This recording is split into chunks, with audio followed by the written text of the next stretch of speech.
Hi நண்பா, எல்லாருக்கும் வணக்கம். எல்லாரும் எப்படி இருக்கீங்க? நீண்ட நாட்களாக எந்த பதிவும் போடலைனாலும் தொடர்ந்து என்னை சப்போர்ட் பண்ணிக்கிட்டு இருக்கிற அனைத்து நண்பர்களுக்கும் என்னுடைய வணக்கம். இந்த வீடியோடைய நோக்கம் என்ன அப்படின்னா, நம்ம நண்பர் ஒருவருடைய கேள்வி, அவருடைய கேள்விக்கு பதிலை இந்த மாதிரி வீடியோவாக போடலாம் அப்படின்னு யோசித்தேன். ஏன் வீடியோவாக போடுறோம் அப்படின்னா, அவரை மாதிரி இருக்கிற இன்னும் நிறையா பிகினர்ஸ், எலக்ட்ரிக்கல் டிபார்ட்மெண்ட்டுக்குள்ளே உள்ளே வந்திருக்கிற நிறையா பிகினர்ஸுக்கு இந்த வீடியோ யூஸ்ஃபுல்லாக இருக்கும்னு நினைக்கிறேன். அவருடைய கேள்வி என்ன அப்படின்னா, ஒரு வீட்டில் 3 பேஸ் சர்வீஸ் வாங்கியிருக்காங்க. அவங்க என்ன பண்ணியிருக்காங்கன்னா, அந்த 3 பேஸில் 2 பேஸை பவர் சர்க்யூட்டுக்கு யூஸ் பண்ணிக்கிறாங்க. ஒரு பேஸை தனியாக லைட்டிங் சர்க்யூட்டுக்குன்னு யூஸ் பண்ணுறாங்க. கரண்ட் இல்லாத நேரத்தில் பேக்கப்புக்கு ஒரு ஜென்ரேட்டர் வச்சுருக்காங்க, சிங்கிள் பேஸ் ஜென்ரேட்டரு. அது போக எங்களுக்கு இன்வெர்ட்ரு கனெக்ஷனும் வேணும் அப்படின்னு கேட்குறாங்க. இதில் என்ன சிக்கல்னால், அந்த வீட்டில் சேஃப்டிக்காக RCCB யூஸ் பண்ணுறாங்க. இப்போ அவங்கக்கிட்ட மொத்தம் 3 சோர்ஸ் இருக்குது. ஒன்று இபி, இன்னொன்று ஜென்ரேட்ரு, இன்னொன்று இன்வெர்ட்ரு. இப்போ இது 3ஐயும் யூஸ் பண்ணும்போது நமக்கு அந்த RCCB ட்ரிப் ஆகாமல் எப்படி நான் வயரிங் பண்ணுறது, எப்படி கனெக்ஷன் கொடுக்குறது அப்படின்னு கேட்டார். அதை பற்றி தான் அந்த வீடியோவில் பார்க்க போகிறோம். வாங்க வீடியோக்குள்ளே போகலாம்.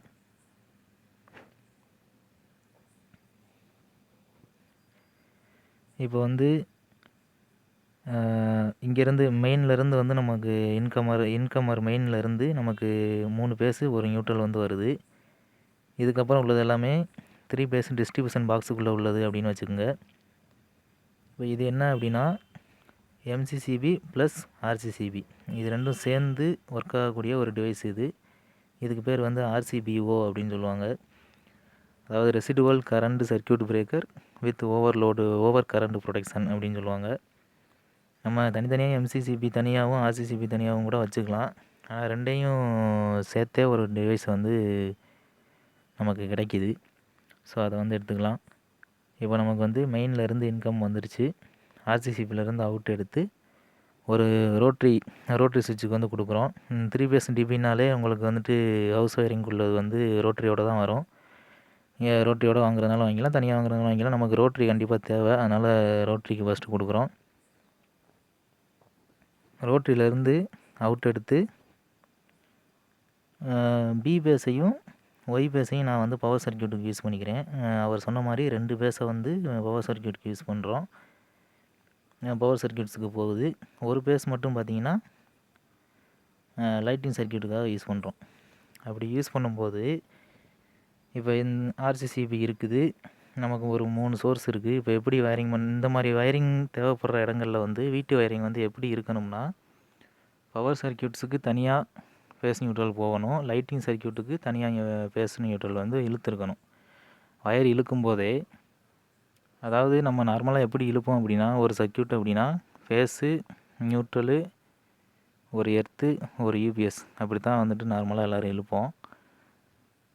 கொஞ்சம் டிஃப்ரெண்ட்டாக எப்படி இழுக்கணும் அப்படின்னா, பவர் சர்க்யூட்ஸ் தேவைப்படுற இடங்களில் ஒரு 2.5 ஃபேஸு, 2.5 நியூட்ரலு, ஒரு எர்த்து இழுக்கிறீங்க அப்படின்னா, அந்த UPS அப்படிங்கிற ஒரு விஷயத்தை கட் பண்ணிவிட்டு அதை லைட்டிங் சர்க்யூட்டாக நினச்சிக்கோங்க. லைட்டிங் சர்க்யூட் உள்ள இடங்களில் UPS ஒயருக்கு பதிலாக ஒரு 1.5 ஒயரு ஃபேஸு, ஒரு நியூட்ரல், இது ரெண்டும் நீங்கள் தனியாக செப்பரேட்டாக இழுக்கணும். அதாவது பவர் சர்க்யூட்டுக்கு தனியாக ஃபேஸ் நியூட்ரலும், லைட்டிங் சர்க்யூட்டுக்கு தனியாக ஃபேஸ் நியூட்ரலும் எடுக்கிறீங்க. அவ்வளோதான்.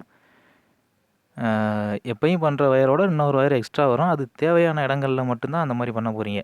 இப்போ கிச்சனில் பவருக்குன்னு தனியாக ஒரு சர்க்யூட் எடுக்கலாம், லைட்டிங்குன்னு தனியாக ஒரு சர்க்யூட் எடுக்கலாம்.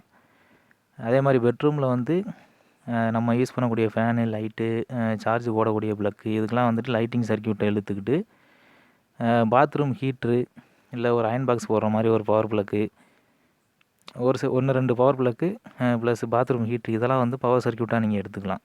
இந்த மாதிரி லோடுக்கு ஏற்ற மாதிரி நீங்கள் சர்க்யூட் இழுத்துக்கிறது. டிபியிலேருந்தே தனித்தனியாக பவர் சர்க்யூட் அப்படின்னா 2.5 சர்க்யூட்டும், லைட்டிங் சர்க்யூட் அப்படின்னா 1.5 சர்க்யூட்டும் நீங்கள் எடுத்துக்கிறது ரொம்ப கிளியராக இருக்கும், ஈஸியாக இருக்கும்.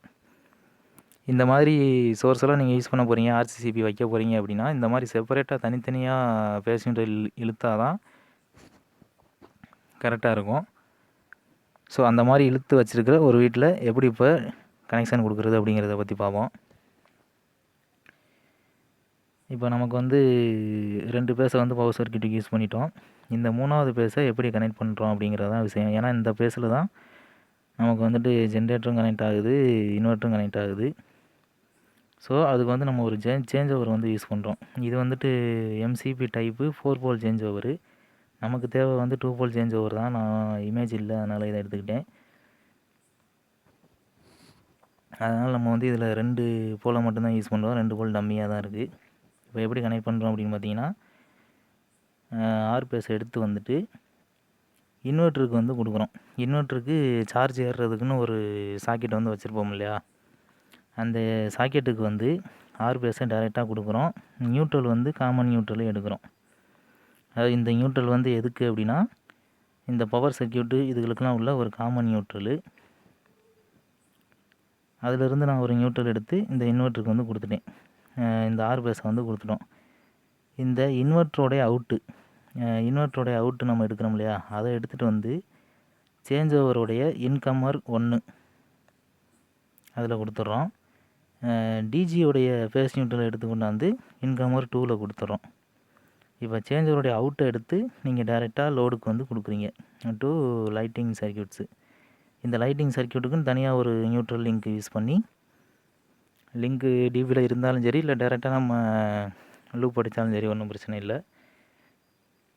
லைட்டிங் சர்க்யூட் அப்படின்னா ஒரு ரூமுக்கும் போகக்கூடிய லைட்டிங் சர்க்யூட்டை ஃபுல்லாக தனியாக எடுத்துகிட்டு வந்து அதோட நியூட்ரலை ஃபுல்லாக தனியாக இந்த நியூட்ரல்லையும் ஃபேஸை வந்து எம்சிபிலையும் ஏற்றிடுறோம்.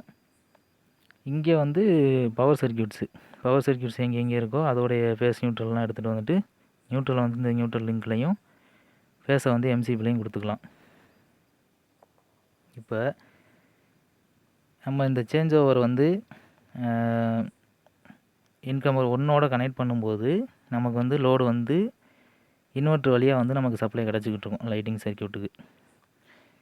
இப்போ இன்வெர்ட்டர்லேயும் பேக்கப் இல்லை, இன்வெர்ட்டரும் ட்ரை ஆயிடுச்சு அப்படின்னா நம்ம சேஞ்ச் ஓவரை வந்து டிஜிக்கு மாற்றிக்கலாம். டிஜிக்கு மாற்றிக்கிட்டு நம்ம டிஜி ஆன் பண்ண உடனே டைரெக்டாக நமக்கு இந்த லைட்டிங் சர்க்யூட் எல்லாமே டிஜியோட கனெக்ட் ஆயிரும்.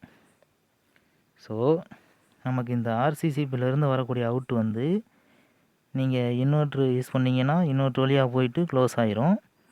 டிஜி யூஸ் பண்ணிங்கன்னா அந்த டிஜி வந்து இதில் கனெக்ட் ஆகாது. இந்த சேஞ்ச் ஓவர் நம்ம யூஸ் பண்ணுறனால நம்ம இன்கமரை இது சேஞ்ச் ஓவரை மாற்றும் போது டிஜி வந்து தனியாக போயிடும், இபி தனியாக போயிடும். இப்படி போகிறதுனால வந்து நமக்கு ஆர்சிசிபி வந்து எந்த விதத்துலையும் ட்ரிப் ஆகாது.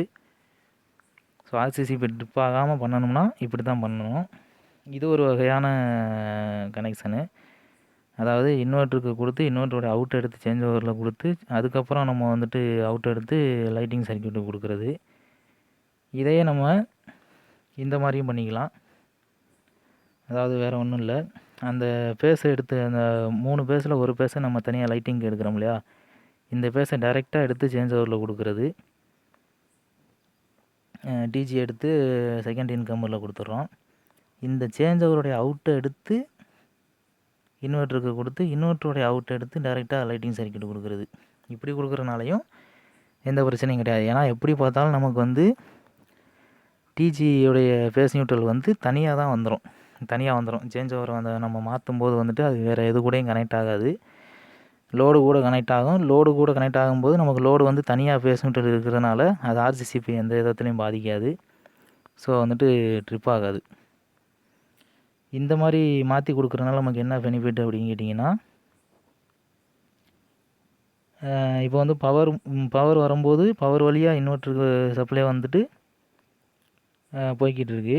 நமக்கு இன்வெர்ட்ரு வந்து இப்போ பவர் வந்து இல்லாமல் போயிடுது, கரண்ட் இல்லாமல் போனாலுமே இன்வெர்ட்ரு வந்து ஆட்டோமேட்டிக்காக ஆன் ஆகிட்டு நமக்கு சப்ளை கிடச்சிக்கிட்டே இருக்கும். அப்படி இன்வெர்ட்ரும் ட்ரை ஆயிடுச்சு, பேட்டரி வந்து பேக்கப் இல்லை அப்படின்னா அதுக்கப்புறம் நம்ம டிஜி ஆன் பண்ணலாம். டிஜி ஆன் பண்ணதுக்கப்புறம் இன்வெர்ட்ரும் சார்ஜ் ஆகும், நமக்கும் கிடைக்கும். மறுபடியும் டிஜியில் டீசல் காலி ஆகுது அப்படின்னா மறுபடியும் இன்வெர்ட்ரு பேக்கப் நமக்கு கிடைக்கும். இந்த மாதிரி அது ஒரு சர்க்கிள் மாதிரி ஆயிரும். ஸோ இது ஊரில் ஒரு பெனிஃபிட் இருக்குது. இப்படியும் கொடுக்கலாம், அப்படியும் கொடுக்கலாம்.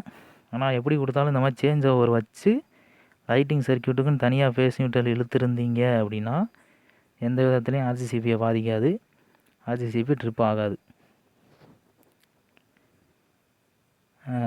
ஸோ புரிஞ்சிருக்குன்னு நினைக்கிறேன். டவுட் இருந்தால் கேளுங்கள். தேங்க்ஸ் ஃபார் வாட்சிங்.